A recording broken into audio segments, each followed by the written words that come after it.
ठीक है अशोक, ठीक है बेटा।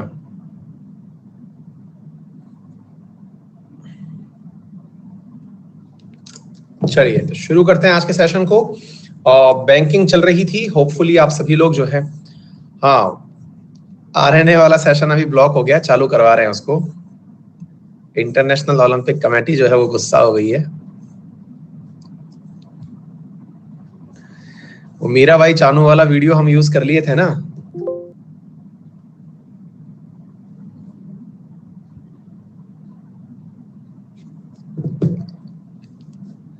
वो मीरा भाई चानू वाला जो वीडियो है,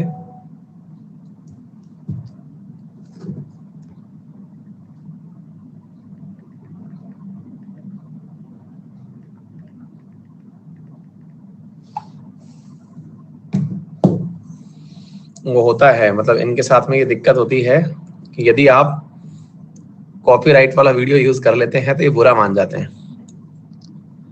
तो हमने क्या है कि यूज कर लिया है कि नहीं, तो थोड़ा सा नाराज हो गए हैं। मनाया जा रहा है, बाकी तो क्या ही है, थोड़ी देर में चालू हो जाएगा। वो क्या है कि वो वाला जो वीडियो जो है मीराबाई चानू वाला, वो बेच रही है ओलंपिक कमेटी, और हम उसको फ्री में उठा लिए।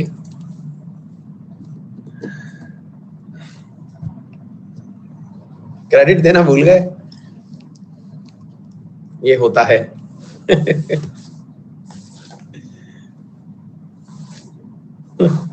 हमारे बहुत वीडियो पे कॉपीराइट आता रहता है भाई साहब, किसी दिन हम परमानेंटली ऐसे ना हो जाए। ये हमारी वेबसाइट, हमें बहुत सारे अखबारों ने ब्लॉक कर रखा है। ग्लोबल टाइम्स वगैरह हमको ब्लॉक करके रखी हुई है कि यार इनको नहीं आने देना है।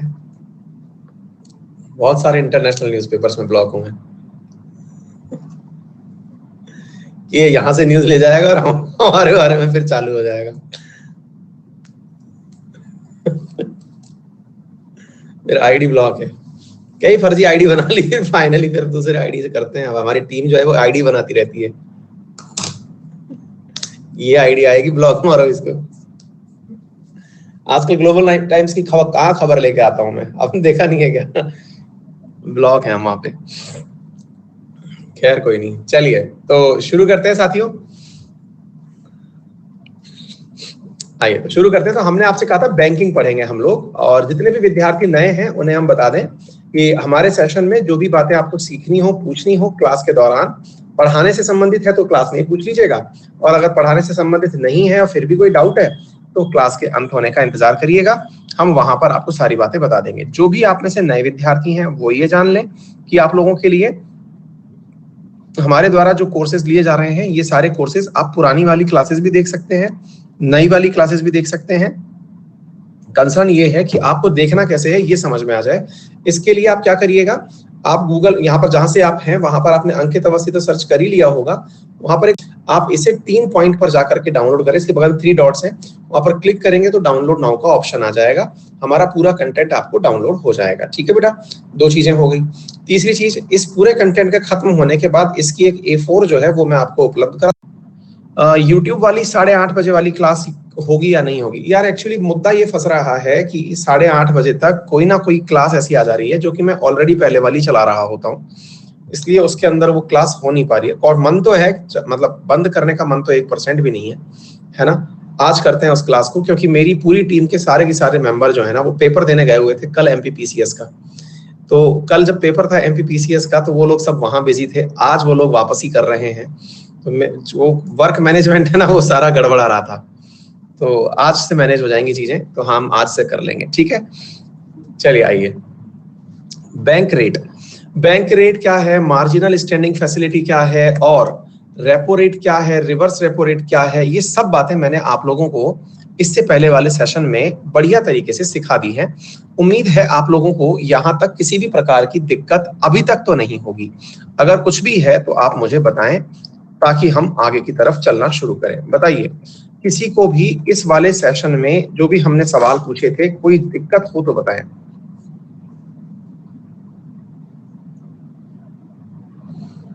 नहीं है कोई दिक्कत? अच्छा, तो एक बार के लिए हम लोग जल्दी से आपको बता देते हैं कि क्या है रेपो रेट, एक बार वापस से रिवाइज करा देते हैं, फिर उसके बाद हम आगे बढ़ जाएंगे। ठीक है, अगर हम बात करते हैं साथियों रेपो रेट की, तो रेपो रेट क्या है? वो रेट जिसके ऊपर आरबीआई जो है वो अन्य कमर्शियल बैंक्स को लोन देता है ना। इसके साथ साथ अगर हम बात करते हैं रिवर्स रेपो रेट क्या है? रिवर्स रेपो रेट वो रेट है जिस पर कि बैंक अपने पैसे को आरबीआई को जमा कराती है और आरबीआई को जमा कराने के बाद में वो अपने ऊपर मतलब इंटरेस्ट प्राप्त करती है। अब बड़ा सवाल बनता है कि ये जितनी भी चीजें हैं सर, अल्टीमेटली आपने ये कहा था कि ये महंगाई को नियंत्रित करने का कार्य करती हैं, तो हमें ये समझा दीजिए सर कि ये सारी चीजें जो आपने बताई ये महंगाई को किस प्रकार नियंत्रित करती हैं? क्योंकि आपने कहा था कि आरबीआई का जो सबसे बड़ा काम है वो ये है कि आरबीआई मनी का फ्लो निर्धारित करता है। सबसे पहली चीज कि भाई फ्लो ऑफ मनी कैसे होगा, नंबर एक, और दूसरा महंगाई पर नियंत्रण स्थापित करता है कि महंगाई को कैसे कंट्रोल करना है। ये दो कार्य कौन करता है? आरबीआई करता है। तो सर हमको आप फ्लो तो बता चुके कि पैसा कैसे इधर से उधर होता है, महंगाई और बता दो कि इस पर नियंत्रण कैसे करता है। तो आइए अब मैं आपको वो बताने का प्रयास करता हूं। सबसे पहला हमने जो आपको तथ्य सिखाया था वो था CRR, that is cash reserve ratio, यानी कि वो धन जो कि कमर्शियल बैंक को आरबीआई के पास कैश में जमा कराना होता है, दैट इज CRR, यानी कि वो वाला जो धन जो कि CRR का मतलब क्या है? वो वाला धन जो आरबीआई के पास में बैंक को जमा कराना होता है। मैंने आपसे कहा था कि 4% के आसपास जो आपका कुल जमा धन है उसका जमा कराना होता है, ये मैंने आपको बता दिया। तो ये रेट अलग अलग होती रहती है। ठीक है, अब इससे हम निर्धारित करते हैं कि कैसे महंगाई पर नियंत्रण हुआ। देखो बेटा, हमने आपसे कहा कि ये तो थी आरबीआई, एक तो हमने बैंक बनाई जिसका नाम था आरबीआई, एक बैंक हमने और बनाई जिसका नाम था एसबीआई। अब इसको ध्यान से समझना बेटा, और ये थे आप और हम एज ए कस्टमर। ठीक है बेटा, अच्छा अब मैंने आपसे ये कहा कि एसबीआई से, एसबीआई क्या है बेटा? एक कमर्शियल बैंक है, वाणिज्यिक बैंक, जो कि डायरेक्ट किसानों, डायरेक्ट हम लोगों से डील करती है। पूनम पूछ रहे क्लोज्ड इकोनॉमी और प्लान्ड इकोनॉमी एक ही होती है क्या? नहीं बेटा, अभी मैं बताऊंगा इसको भी आपको, है ना, दोनों चीजें अलग हैं, दोनों चीजें अलग हैं बेटा, बताऊंगा अभी, है ना। हाँ जी, अब सुनिए होता क्या है। एसबीआई जो है बेटा वो क्या कर रही है कि एसबीआई ने अपने द्वारा CRR के माध्यम से 4% धन कुल एनटीडीएल का, ये मैं आपको सिखा चुका हूं एनटीडीएल क्या है, जो विद्यार्थी नए हैं पुराना वाला वीडियो देख लें। अपने कुल एनटीडीएल का 4% किसके पास जमा करा दिया? आरबीआई के पास जमा करा दिया। अच्छा, अब एक बात सोचने की है कि अगर एसबीआई ने अपना 4% यहां जमा करा दिया तो मार्केट में देने के लिए उसे मात्र 96% ही मिलता है। ये केवल आप लोगों के पास कुल धन का 96% ही दे सकता है। अभी उसमें मत जाइए कि CRR कितना है, रेपो कितना है, क्या कुछ है, वो हम चर्चा नहीं कर रहे हैं। हम तो केवल एक लेमैन लैंग्वेज में ये बात कर रहे हैं कि मान लीजिए कि 96% ही उसके पास देने के लिए है, 4% वो जमा करा चुका है आरबीआई के पास। तो अब आपसे सवाल है कि एसबीआई बचे हुए धन का करेगा क्या? आंसर है सर लोन देगा। एक बात बताइए, बैंक कोई भी चल ही नहीं सकता अगर वो ब्याज का पैसा ना कमाए, और ब्याज का पैसा तभी कमाया जा सकता है जब वो किसी को कर्जा दे दे। तो ऐसी स्थिति में कर्जा देने के लिए उसको सबसे ज्यादा जरूरत किस चीज की है? लोन देने के लिए कस्टमर की जरूरत है। आप और हम बैठ करके यहां पर इंतजार कर रहे हैं कि एसबीआई हमें लोन देगा। हमने इंतजार किया कि एसबीआई हमारे बीच में 96% पैसा डिस्ट्रीब्यूट कर देगा। अब आप पूछेंगे सर पागल हो गए हो क्या? मतलब आपके पास में से आप अपन दोनों को क्यों दे देगा? अरे उदाहरण के रूप में समझ लो यार, मतलब हमारा मतलब ये नहीं है कि देश में दो ही लोग हैं। एक बार के लिए ये समझ लो 96% जो धन है उसने हमें दे दिया, 4% ऊपर जमा करा चुकी। ठीक है, बोले सर मान लिया। अब मैंने कहा कि आपको जो धन मिला है, चूंकि वो लोन का अमाउंट है, 96% जो आपको धन मिला है वो कैसा है बेटा? लोन है। दो का मतलब सारा भारत, है ना। अच्छा, वो तो लोन है। बोले अच्छा ठीक है सर। तो बेटा एक बात बताओ, अब आप भी लोन लेने के बाद में केवल पैसे को घर में तो रख के नहीं बैठोगे। आपने कभी नोटिस पता नहीं किया हो या ना किया हो, आप जब लोन लेते हैं, आप जब लोन लेते हैं तो साथियों लोन लेने के बाद वो पैसा आपके घर में नहीं रखना होता है, उसको खर्च करना होता है, ये नियम है, आपको लोन मिलेगा ही नहीं। आप होम लोन ले लीजिए, आपने अगर घर का काम शुरू नहीं किया तो लोन अलाउ ही नहीं होगा। बिल्कुल सचिन सही कह रहे हो। आगे बात समझ में? या तो आप इंफ्रास्ट्रक्चर पर खर्च करेंगे या फिर कुछ खरीदने पे। जैसे आपने कार लोन लिया, आपने सोचा कि भाई मैं कार लोन ले लेता हूं 10 लाख रुपए का, अब उस पैसे को रख के बैठ जाऊंगा, कार नहीं खरीदूंगा। नहीं, आपने 10 लाख का कार लोन लिया है तो फिर कार लाइए। आपको मद के हिसाब से लोन मिल रहा है, आप यूज नहीं कर सकते उसको। आप जो बता के ला रहे हैं उसमें खर्च करिए। सर मेरे को एजुकेशन लोन लेना है, तो लीजिए ना, उस पैसे को दीजिए किसी इंस्टीट्यूट को, यानी कि जिससे आप एजुकेशन ले रहे हैं उसको दीजिए। अच्छा, फिर इसका मतलब कुछ भी देखिए, आप चाहे इंफ्रास्ट्रक्चर खरीदिए, कार लाइए, या जो भी करना है आपको, लेकिन अल्टीमेटली क्या है? 100 की सीधी बात यह है कि पैसा लाए हो तो खर्च करो। सर एक पर्सनल लोन और होता है, बिल्कुल होता है, उसको आप अपने पास जमा करके रख सकते हो, लेकिन उस पर बैंक जो है वो ब्याज लेती है 14% इसलिए आप फिर यूज करना तभी चाहते हो उसको कि यार मैं इतने महंगे लोन लेके आया हूं तो इसका कुछ यूज ही कर लेता हूं। आ गई बात समझ में? तो कहने का अर्थ यह हुआ कि आपका द्वारा जो लिया गया लोन है, जो बैंक ने आपको दिया, वो निश्चित ही मार्केट में जाएगा। क्या आपको मेरी बात समझ में आ गई? वो निश्चित ही कहां जाएगा बेटा? मार्केट में जाएगा ही जाएगा। जब वो मार्केट में जाएगा, अब विचार करिए, मैंने आपसे क्या कहा, 96 रुपीज अब मार्केट में आ चुका है। मार्केट में आ चुका है तो इसकी वजह से क्या होगा बेटा? तो बेटा इसकी वजह से होगा ये कि आप मार्केट में या तो घर बनाएंगे, और देखो जब आप घर बनाते हो ना बेटा, तो घर बनाने के कारण आप खुद ना तो पत्थर उठाते, ना मिट्टी उठाते, ना चूना लगाते, कुछ भी नहीं करते आप केवल पैसा देते हैं। आपके कारण 10 लोगों को रोजगार मिला, कम से कम 10 लोगों को रोजगार मिला। आपकी वजह से मार्केट में आपने सीमेंट खरीदी, कंकर, बजरी, मिट्टी सब खरीदी। इन सबके कारण जो आपने बैंक से पैसा लिया वो लोगों तक आ गया, लोगों के पास एज ए जॉब आ गया, लोगों के पास एज ए शॉपकीपर्स के पास एज ए इनपुट आ गया, मनी क्रेडिट आ गया। ये पूरी तरह से पैसा जो है वो आपके माध्यम से मार्केट में आ गया।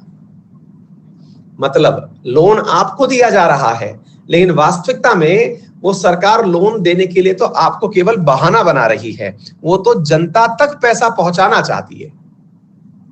आप में से कई लोग सोचते होंगे सर लोन तो उसने लिया, हमें क्या फायदा? अरे भैया घूम के आप ही के पास आ रहा है वो पैसा, आप लोड मत लीजिए। आ गई बात समझ में? भाई आपने जो भी लोन लिया वो जाएगा जरूर कहीं ना कहीं, और जाएगा तो वो मनी सर्कल में आ गया। अच्छा उससे क्या होगा? अब देखो बेटा, मैंने लोन लिया था बैंक से 96 रुपीज में से मान लो 50 रुपए मैंने लोन लिया था, है ना?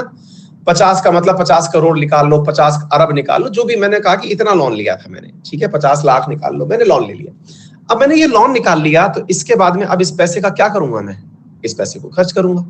खर्च करूंगा तो इसकी वजह से जिनके पास, अब मान लीजिए मैंने नौकरी पे किसी को रखा, उसके पास तनख्वाह गई, जब तनख्वाह गई तो वो क्या करेगा? वो कोई नई चीज खरीदेगा। कोई नई चीज क्या खरीदेगा? या तो हो सकता है नया फोन खरीदे, हो सकता है नए कपड़े खरीदे, नए शूज खरीदे।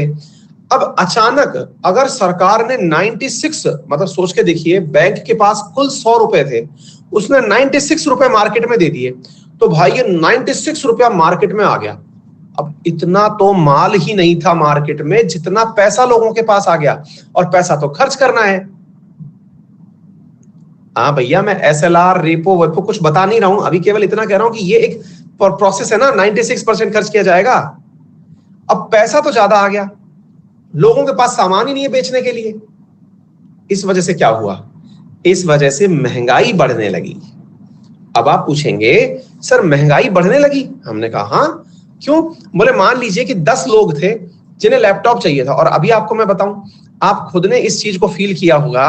अभी कोरोना काल में जब ये आया था, अभी कोरोना जब आया था, तो कोरोना काल में आपने एक चीज नोटिस की होगी कि मोबाइल और जो लैपटॉप हैं ये महंगे हो गए थे। लैपटॉप तो मार्केट में ब्लैक मार्केटिंग हुई है, मिले ही नहीं। जो लैपटॉप यहीं पड़े फिरते थे ये मिले ही नहीं, लोगों ने जो मिल गया वो खरीद लिया, दे दे यार, कोई कमीशन नहीं, कोई कंसेशन नहीं, 1000 रुपए और ज्यादा। रीजन? हाँ, माउस का तार वार जो भी रीजन, क्योंकि डिमांड ज्यादा है, सप्लाई कम है, क्योंकि लोग लैपटॉप खरीद के पढ़ना चाहते हैं, काम घर पे करना चाहते हैं, लेकिन हो नहीं रहा। तो मांग बढ़ेगी और आपूर्ति नहीं होगी तो क्या होगा, प्राइसेस इंक्रीज होंगी। और जब प्राइस इंक्रीज होती है तो साथियों अल्टीमेटली किसे फायदा होता है? अब आप कॉमन सेंस लगाना, ये बात भी आपको समझनी है। कई बार आपको शायद ये समझ में ही ना आए, और ये बहुत बड़ा विषय है, ये इकोनॉमिक्स का सबसे मूल विचारधारा है। आप में से एक सवाल इस प्रकार से बनता है कि सर सरकार क्यों चाहती है कि 4 ± 2 इतनी महंगाई रहनी चाहिए, यानी 2 से लेके 6% तक हर बार चीजें महंगी हो जानी चाहिए? क्या आपको मेरी बात समझ में आ रही है? 2 से लेकर के 6% तक महंगाई बढ़नी चाहिए, ऐसा सरकार खुद क्यों कहती है? क्योंकि सरकार को पता है कि देश के पास लोगों की जेब में अगर पैसे पहुंचाने हैं तो चीजें महंगी भी करनी होंगी, अदरवाइज आपकी इनकम कैसे बढ़ेगी, देश की जीडीपी कैसे इंक्रीज होगी, पर कैपिटा इनकम कैसे इंक्रीज होगी? आ गई बात समझ में? हाँ भाई, एक विद्यार्थी लिख रहे हैं सर लेकिन लोन भी तो एसेट देख करके ही देती है ना बैंक, अगर किसी के पास उतना एसेट है। बेटा एसेट देख के आकाश लोन देती है, लेकिन एसेट को खरीदने के लिए थोड़ी देती है। वो तो आपकी गारंटी है कि अगर आप लोन नहीं चुका पाए तो आपका एसेट हम जब्त कर लेंगे। एसेट के बराबर पैसे दे रही है, एसेट तो आपके पास है ही, पैसे और मिल गए तो आप तो डबल वर्थ के आदमी हो गए ना। कॉमन सेंस ऐसे लगाओ यार। कहने का मतलब क्या है, अब उसको समझिए। पैसा आया, महंगाई बढ़ी, महंगाई सरकार खुद बढ़ाना चाहती है लेकिन ज्यादा नहीं बढ़ाना चाहती। फिर आप पूछेंगे कि सर इन्फ्लेशन तो सरकार खुद चाहती है, मुद्रास्फीति के अंदर, दर के अंदर वृद्धि तो सरकार खुद चाहती है, लेकिन हाइपर इन्फ्लेशन नहीं चाहती कि ये 2 से लेके 6% की जगह ऐसा ना हो जाए कि 20 से लेके 60% तक चीजें महंगी हो जाएं। वो नहीं चाहती, क्योंकि उस स्थिति के अंदर फिर कोई भी देश का नागरिक सर्वाइव ही नहीं कर पाता है, वो अलग स्थिति है। उम्मीद है आपको ये बात समझ में आ गई होगी। ठीक है, अब आप पूछेंगे सर ये तो समझ में आ गया कि 96 रुपीज तो इन्होंने सब लोगों के बीच में दे दिया। इन्फ्लेशन क्या है? महंगाई है बेटा, महंगाई बढ़ना, 10 की चीज 20 में मिलना, है ना। सर इकोनॉमिक्स में घर में, एक मिनट सर आपसे एक प्रश्न पूछना है, इकोनॉमिक्स में घर में रखा पैसा काम में लेना चाहिए या फिर लोन लेकर कुछ काम करना, कौन सा अच्छा रहेगा? बेटा लोन लेना, हमेशा लोन लेकर के ही कार्य करना चाहिए। ये इकोनॉमिक्स का सबसे बड़ा फंडा है, ये भी समझाऊंगा मैं। मुद्रास्फीति इन्फ्लेशन को ही कहते हैं। नहीं नहीं नहीं नहीं नहीं, ये लोन भी मैं सिखाऊंगा अभी। ये लोन का फायदा सिखाऊंगा, ये पहली बार पता चलेगा आपको, रुक जाइए। लोन क्यों जरूरी है उसकी वैल्यू बताऊंगा मैं आपको। और हर व्यक्ति लोन लेता है, अंबानी भी लोन लेता है, जिस कितने भी पैसे वाला आदमी, टाटा बिरला, सबने लोन ले रखा है, सब आदमी लोन लेते हैं। कोई कितना भी कमा ले वो लोन लेता ही लेता है, उसके पीछे रीजन बताएंगे। नहीं नहीं नहीं, वो उधार मत लो वाले जो घर वाले होते हैं वो तरक्की पसंद नहीं होते, वो तरक्की करना भी नहीं चाहते, उनकी ग्रोथ रेट बहुत स्लो होती है। अभी बताता हूँ, उसके पीछे भी मैं आपको सारी बातें बताऊंगा। एनीवे, हाँ तो अभी बताएंगे, उसके ऊपर भी आएंगे। हाँ बिल्कुल मोहम्मद इरफान, चिंता मत करिए, बताएंगे अभी, है ना, आपको बताते हैं। फिलहाल के लिए आपको उम्मीद है ये बात समझ में आ गई होगी कि महंगाई कैसे बढ़ी, अब महंगाई कम कैसे की जाए। इसके लिए अगर सोचिए, बैंक ये कह दे, क्या कह दे कि जो 4% था ना जो मुझे आपने दिया था, अब इसकी जगह मेरे पास 20% जमा कराओ। जो आपके पास कुल पैसा है उसका 20% मेरे पास जमा कराओ। तो कॉमन सेंस लगा लो यार, जब CRR बढ़ेगा तो लोगों के पास बढ़ेगा पैसा या घटेगा? तो आंसर है सर घटेगा, यानी डिक्रीज होगा। लोगों के पास डिक्रीज होगा तो मार्केट में पैसा कम जाएगा, और मार्केट में कम जाएगा तो इसकी वजह से महंगाई कम हो जाएगी। आगे बात समझ में? ये प्रश्न मल्टीपल टाइम पूछे जाते हैं, यूपीएससी तक के ये फेवरेट सवाल हैं, जिसमें वो पहली लाइन में ये पूछता है यदि कैश रिजर्व रेशियो बढ़ा दिया जाए तो बताइए महंगाई पर इसका क्या प्रभाव पड़ेगा? ऑप्शन ए बढ़ेगी, ऑप्शन बी घटेगी, कोई प्रभाव नहीं पड़ेगा, या फिर उपरोक्त में से कोई नहीं, है ना, कुछ इस प्रकार से। ये बहुत ही कॉमन प्रश्न है। अब आप केवल इस बात को इस तरह से समझ गए ना कि अगर, अब जैसे एक छोटा सा सवाल मैं और पूछता हूं आपसे, अब आप खुद से जवाब देना। मैं केवल आपको यह समझाऊंगा कि SLR क्या होता है, स्टेटमेंट लिक्विडिटी रेशियो, जिसमें मैंने आपको ये बता, बहुत आता है ये सवाल और आप सीख चुके हैं, आप लोड मत लीजिए। अभी आप मुझसे ये प्रश्न जरूर जान लीजिएगा कि लोन क्यों लेते हैं, वो तो मैं बताऊंगा ही, लेकिन पहले SLR की बात करते हैं। SLR क्या था? SLR वो अमाउंट था जो कि बैंक को खुद के पास रखना होता था, है ना, बैंक को खुद के पास 18%, किसी को देना नहीं है वो। अब सोच के देखिए, 100 रुपए कुल थे किसके पास में? एसबीआई के पास में। एसबीआई ने 18 रुपए अपने पास रख लिए। आप समझना, तो जब 18 रुपए खुद के पास रख लिए तो कितने बच गए? 82 रुपीज। तो 82 रुपीज का क्या करना है इसको? 82 रुपीज इसको जनता में डिस्ट्रीब्यूट करने हैं। क्या करने हैं? जनता में डिस्ट्रीब्यूट करने हैं।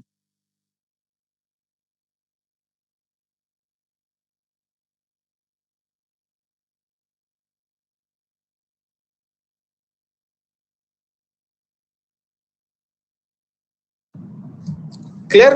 तो अब ये क्या करेगा? 82 रुपीज जो है इसका क्या करेगा? लोन देगा।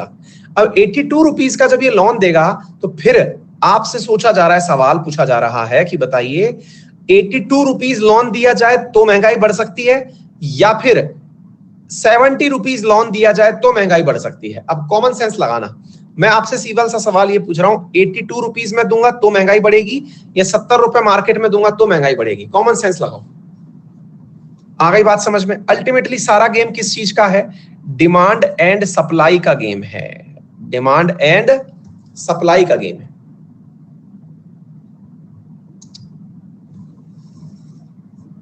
क्लियर हो गई बात? विजय, बैंक में जॉब करता हूं, बैंक से लाइव देख रहा हूं, ऑनलाइन क्लास देखता नहीं हूं। आज आपसे गुड मॉर्निंग कहने के लिए आया हूं, आशीर्वाद रखना। केडली अलवर से विजय भैया, बहुत बहुत धन्यवाद। बैंक में काम करते करते भी आप पढ़ाई कर रहे हैं, बहुत अच्छी बात। उम्मीद है आपको ये बात समझ में आ गई होगी कि महंगाई पर नियंत्रण रखने के लिए क्या किया जाए। तो लोगों के पास पैसा आएगा तो मांग बढ़ेगी, मांग बढ़ेगी तो आपूर्ति की टेंशन होगी और महंगाई इंक्रीज हो जाएगी। अब आप इसको कहीं पर भी लगा दीजिए, इस ज्ञान को आप कहीं पर भी लगा दीजिए, आप महंगाई के बारे में आंसर कभी गलत करेंगे ही नहीं। महंगाई बढ़ानी हो तो लोगों तक पैसा बढ़ा दो, महंगाई घटानी हो तो लोगों के पास से पैसा निकाल लो। आरबीआई के द्वारा इस प्रकार के, हाँ बिल्कुल विजय, बिल्कुल बेटा, आरबीआई के पास में इस चीज को मैनेज करने के लिए ऑपरेशन ट्विस्ट चलाया जाता है। कई बार आप लोगों को पढ़ाया भी है मैंने ये। What is operation twist? ये ओपन मार्केट ऑपरेशंस तो केशव है ही, ऑपरेशन ट्विस्ट क्या है? ऑपरेशन ट्विस्ट क्या है? तो आरबीआई के द्वारा पैसा रोकना और बढ़ाना जो प्रक्रिया है, यही ट्विस्ट है। जब मार्केट में पैसा बढ़ाना हुआ तो उसने ओपन मार्केट ऑपरेशंस के माध्यम से लोगों तक पैसा बढ़ा दिया, गवर्नमेंट सिक्योरिटीज की खरीद फरोख्त लगा दी, या फिर इन प्रक्रियाओं को अपना लिया और लोगों तक पैसा बढ़ा दिया।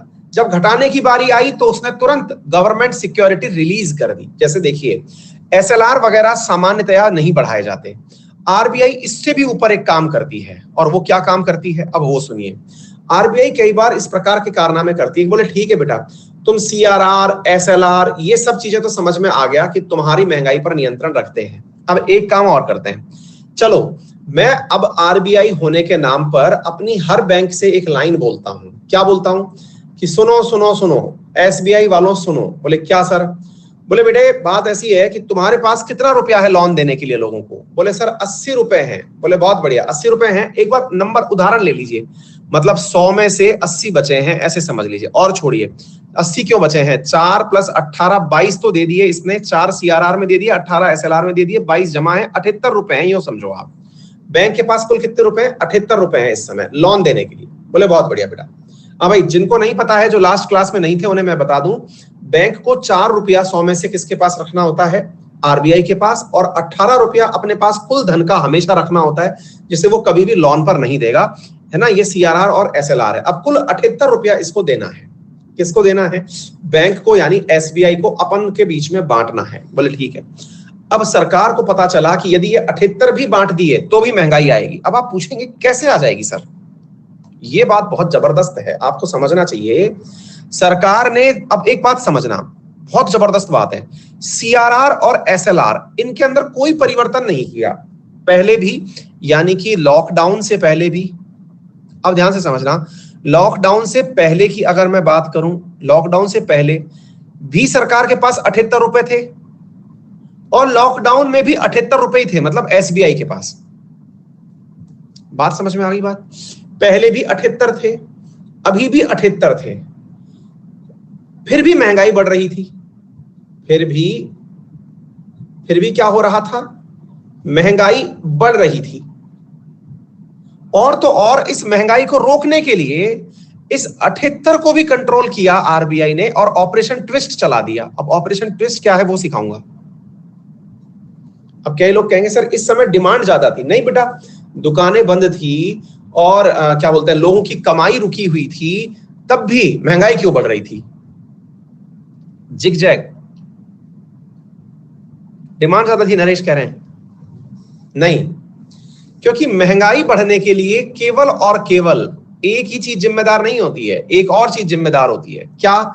देखिए, मैं आपसे केवल दो बातें पूछ रहा हूं, एक है डिमांड, एक है सप्लाई। आप मुझे ये बताना महंगाई के ऊपर आपकी क्या कमेंट है, इन्फ्लेशन के बारे में आप क्या कहना चाहते हैं। जैसे डिमांड अगर ज्यादा है, सप्लाई कम है, तो बताइए महंगाई क्या होगी, बढ़ेगी या घटेगी, इंक्रीज या डिक्रीज? इंक्रीज के लिए आई लिखें, डिक्रीज के लिए डी लिखें।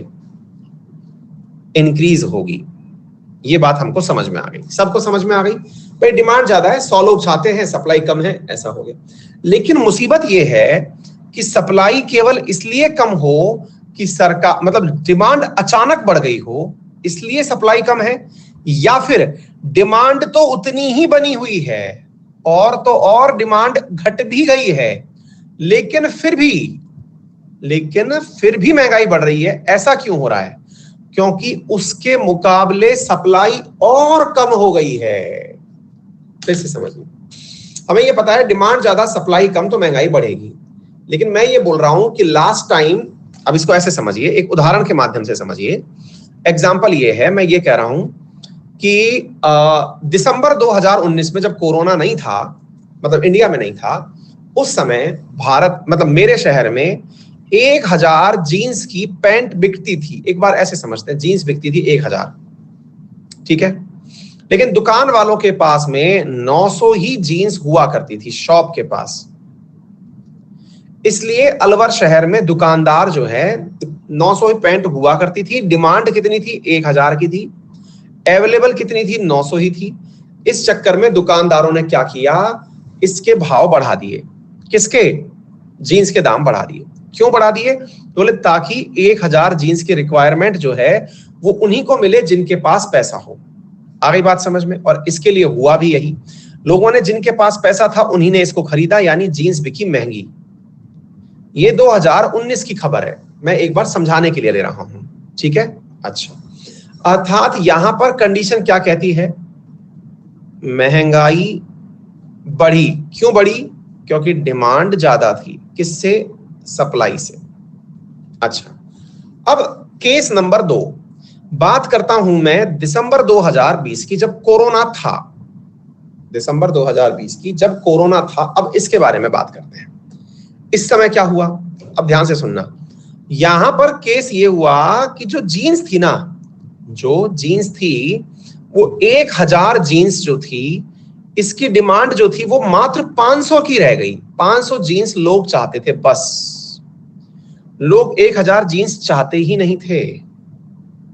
तो फिर जब लोग 1000 चाहते ही नहीं थे तो आपने तो सोचा कि वाह मजा हो गया, 500 जीन्स चाहिए, मार्केट में 900 जीन्स हैं, तो इसका मतलब महंगाई घटनी चाहिए, महंगाई घटनी चाहिए।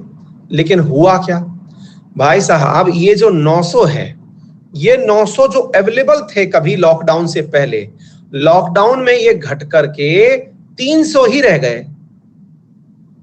यानी मार्केट के पास केवल 300 ही जीन्स रह गई। डिमांड कितने की थी? 500 की। अल्टीमेटली क्या हुआ? महंगाई और बढ़ गई। अल्टीमेटली क्या हुआ? महंगाई और ज्यादा बढ़ गई। देखिए, महंगाई पहले भी बढ़ी थी, महंगाई अब और ज्यादा बढ़ गई। बोलिए, यहां तक बात समझ में आई कि नहीं?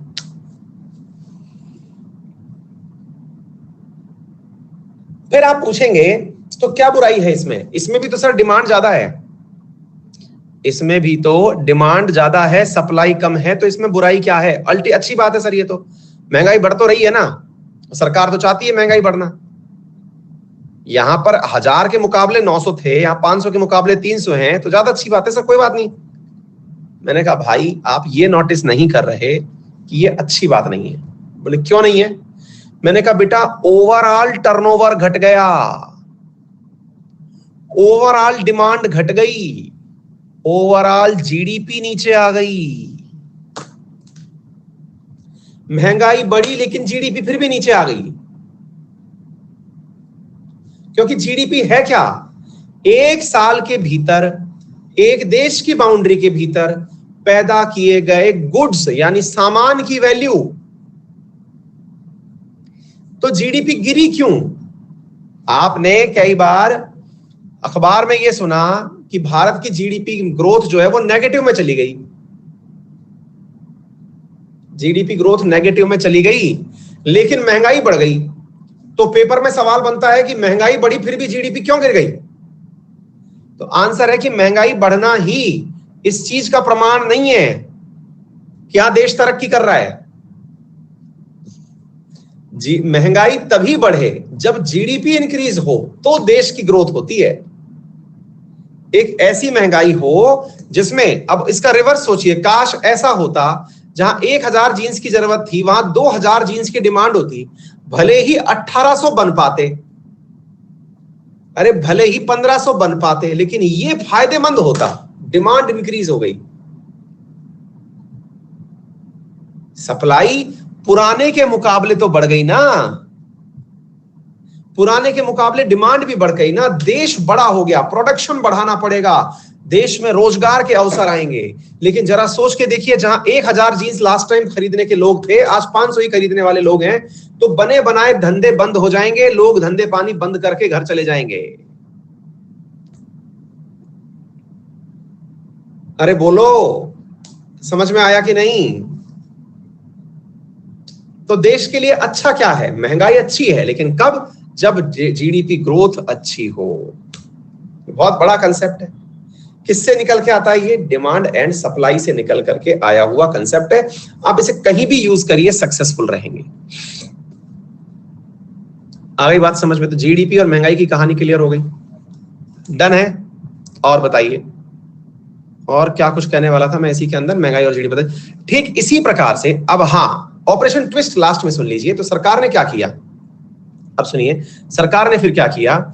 सरकार ने लगा कि अब इस महंगाई को कैसे कंट्रोल करें। इस परिस्थिति को नोटिस करें आप, क्या है परिस्थिति? 500 जीन्स चाहते हैं, 300 हैं शॉप्स के ऊपर, शॉप्स के पास। मुसीबत यह है कि महंगाई पहले 4% की दर से बढ़ रही थी, अब 6% से बढ़ने लगी। अब सरकार को लगा कि अब कैसे कंट्रोल करूं, महंगाई तो रोकनी है और तुरंत रोकनी है, अदरवाइज तो फिर बहुत बुरी स्थिति हो जाएगी, लोगों को उनकी आवश्यकता की चीजें नहीं मिलेंगी। तो अब क्या किया जाए?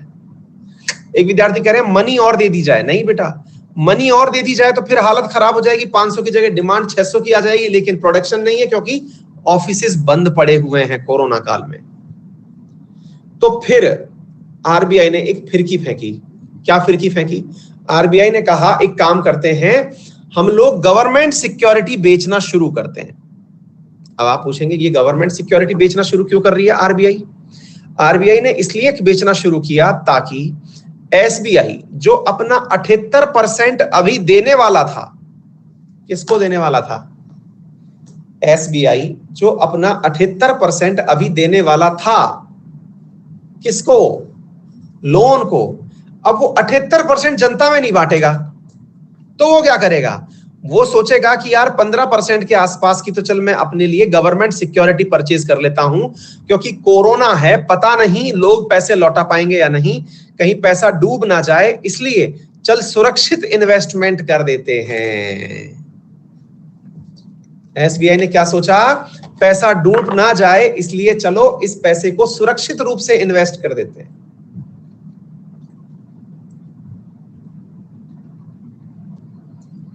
अब आप पूछेंगे गवर्नमेंट सिक्योरिटी से फायदा क्या होता है सर?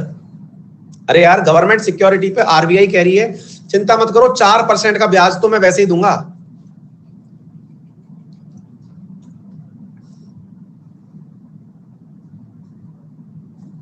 तो बैंक ने क्या सोचा? बैंक ने सोचा बढ़िया हुआ, अब कम से कम लोगों को नहीं देना पड़ेगा। क्या पता मैं लोगों में पैसे बांट देता, कोरोना काल में लोग पैसे ही नहीं लौटाते।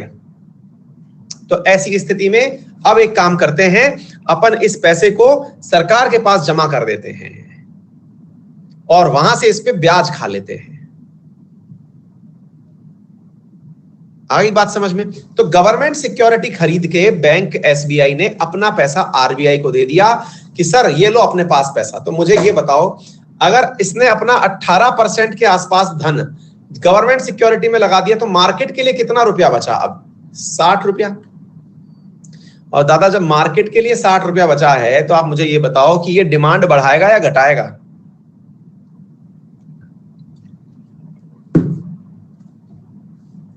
कम करेगा। और जब ये डिमांड कम करेगा तो महंगाई का क्या होगा? आ गई बात समझ में? डिक्रीज होगी। तो इस तरह से चीजों को रिलेट करके सॉल्व करिए। इस पे बहुत सवाल बनते हैं सारी चीजों पे। बस आपको अल्टीमेटली ये देखना है जब भी कोई प्रश्न आए तो उस पर विचार ये करना है इसकी वजह से पैसे बढ़ेंगे या घटेंगे। अब एक बात बताइए, कल को मैंने रेपो रेट बढ़ा दी। रेपो रेट क्या थी? ये वो रेट जिस पर आरबीआई एसबीआई को पैसे देती है कि ले जरूरत है तेरे को तो थोड़े बहुत पैसे ले जा, है ना, सरल भाषा में।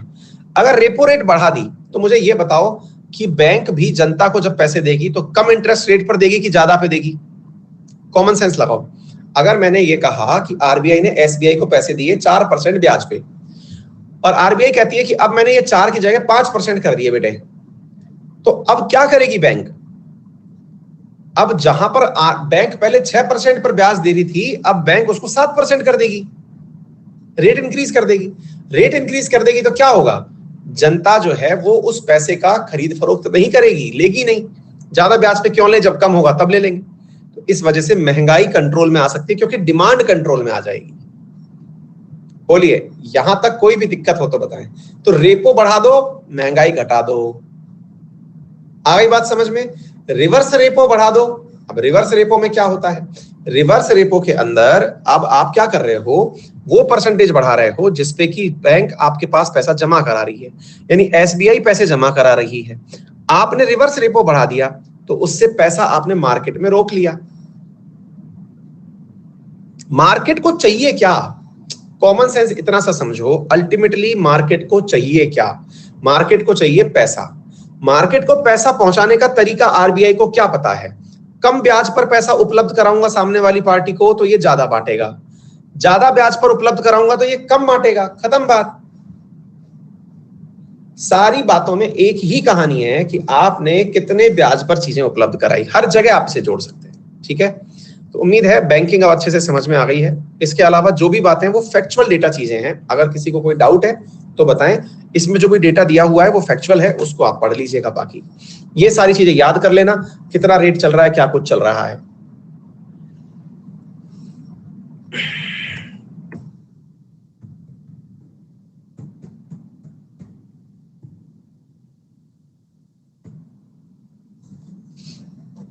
क्लियर?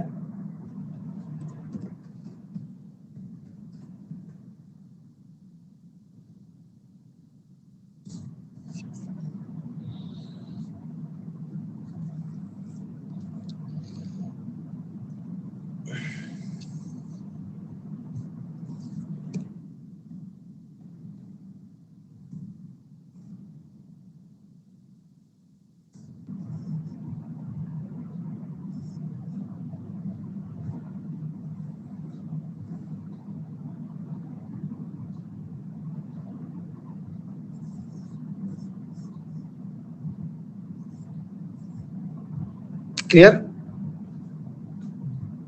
लोन लेना क्यों जरूरी होता है? यस, सुनिए। हाँ भाई ध्यान से सुनिएगा। एक अच्छा प्रश्न जो बच्चों ने पूछा था कि लोन लेना क्यों जरूरी होता है, ये बताना है मुझे। हाँ जी, ठीक है। हाँ भाई, रेपो और रिवर्स रेपो वाली बातें समझ में आ गई।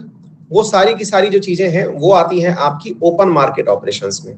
एक नाइट के लिए अगर आप लोन लेते हैं तो वो मार्जिनल स्टैंडिंग फैसिलिटी में आती है, मतलब है वही पूरा की पूरा लोन लेने की प्रक्रिया। लोन लेना क्यों जरूरी है अब वो समझिए। मान लीजिए कि आपके पास 100 रुपए है। हाँ, इसको समझिए थोड़ा सा। लोन क्यों लेना चाहिए? सबको लेना चाहिए। मान लीजिए आपके पास 100 रुपए हैं, आपने एक दुकान डाली और 100 रुपए की दुकान डाल करके आपने ग्रोथ जो देखी वो आपके पास कमाई कितने रुपए की हुई? आपके पास कमाई हुई 100 रुपए इन्वेस्ट किए तो आपकी दुकान ने आपको 120 रुपए कमा के दिए, या चलिए 110 रुपए कमा के दिए, ये पकड़ते हैं। आपने सीधा सीधा 10% की ग्रोथ दर्ज कर ली, ठीक है। अच्छा, अब 10% की ग्रोथ आपने दर्ज करी तो आपकी वैल्यूएशन अब हो गई 110 रुपए। 110 रुपए, अब आप फिर से 10% की हिसाब से ग्रोथ करते हैं तो अब आपके पास में 121 रुपए हो चुके हैं। 121 रुपए हो गए तो अब आप अगले साल यानी एक साल बाद, ये एक साल फिर एक साल बाद आप जो है 121 रुपए के आदमी हो चुके हैं, ठीक है। अब मैंने क्या किया, लोन लिया। कितना लोन लिया साहब?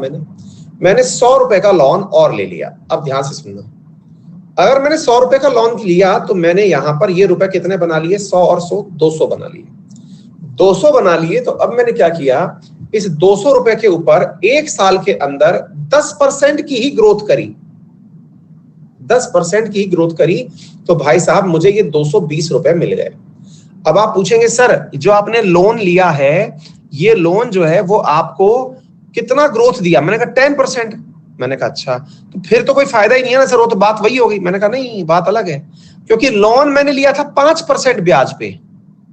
मैं इसमें से 5 रुपया दे भी दूंगा तो मेरे पास नेट प्रॉफिट 10 रुपए का नहीं 15 रुपए का है। मुद्दे को समझने का प्रयास करें। 220 रुपए का मतलब मेरे पास मुनाफा कितना हुआ? 20 रुपए का। ब्याज चुका दो 5 रुपए का, बेनिफिट कितना हुआ? 15 रुपए का। अरे बोलिए। फिर मैं 220 लेकर के चल रहा हूं। अब मेरी करंट वैल्यूएशन ये है, इस पे 20 रुपए और जोड़ दो, 20 रुपए मतलब 22 रुपए और जोड़ दो, ये कितना हो गया? 242 रुपया।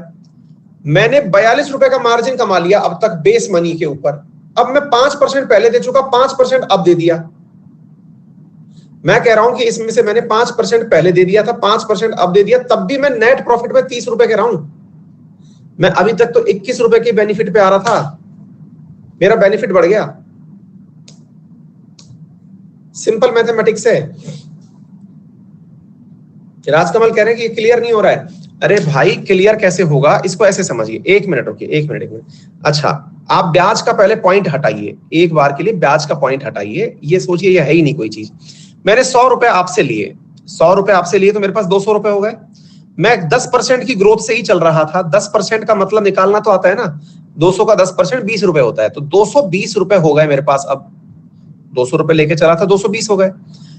यहां पर जब मैं चल रहा था खुद का पैसा लेकर के तो मेरे को फायदा मात्र 10 रुपए का हुआ था, अब मुझे फायदा 20 रुपए का हो गया। यही तो कह रहा हूं,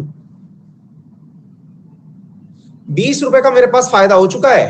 फिर आप पूछेंगे नहीं सर आपने 100 रुपए तो पहले किसी और से लिए थे ना। तो मैंने कहा भाई जो मैंने 100 रुपए किसी और से लिए थे तो इसके ऊपर मैंने ब्याज की बात की थी कि मैं 5% ब्याज दूंगा, यानी कि आपसे जो उधार ले रहा हूं ये 5% पे लूंगा। तो जब 5% पे दूंगा तो मैं इसमें से 20% में से 5% के हिसाब से अगर दूंगा तो कुल का 5% दूंगा, यानी कि 5 रुपए दे दिया, तो भी तो 15 रुपए हुए मेरे। यहां तो 10 रुपए ही हो रहे थे। बताओ कैपिटल बढ़ाने से मेरे पास ग्रोथ बढ़ी या नहीं बढ़ी? हाँ, अब एक कंक्लूजन जरूर है कि आप इतना इंटरेस्ट पर पैसा मत ले लीजिए जितना आपका ग्रोथ नहीं है। आप इतना इंटरेस्ट पर पैसा ना ले लीजिए जितनी आपकी ग्रोथ नहीं है। पता चले कि आप 15% इंटरेस्ट रेट पर ले लिए और ग्रोथ आपकी 10% है, तो आपको घर से और देना पड़ जाएगा। आ गई बात समझ में? तो लोन अक्सर आदमी तभी लेता है जब उसको लगता है अगर भाई मेरे को पता है कि मुझे लोन लेकर के मेरा काम डबल हो जाएगा। मान लीजिए आपने एक ट्रक खरीदा, अभी तक आप टेम्पो से चलते थे, अब आपने ट्रक खरीद लिया, ट्रक खरीदने से आपकी ग्रोथ और बढ़ गई, तो ऑब्वियस ही बात है ना आप पैसे वाले हो जाएंगे। ठीक है, चलिए, thank you so much, see you in the next class in the test of RNA. Bye bye.